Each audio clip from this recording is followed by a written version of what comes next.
today's topic in STEM is something that matters a lot. Matter. So what is matter? Well, matter is the stuff that makes up everything. Dogs, ice cream, sand, planets, and even you are made of matter. Scientists describe matter by its properties.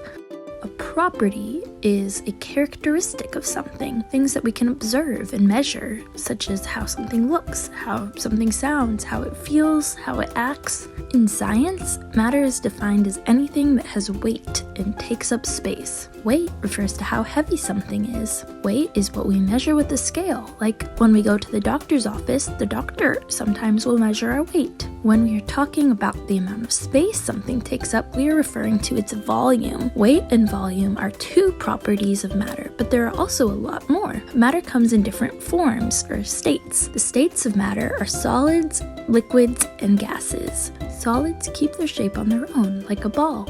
If you drop a ball or bounce a ball, it still keeps its shape. Liquids take the shape of their container, like water inside of a glass, and gases fill their containers, like the air inside of a balloon.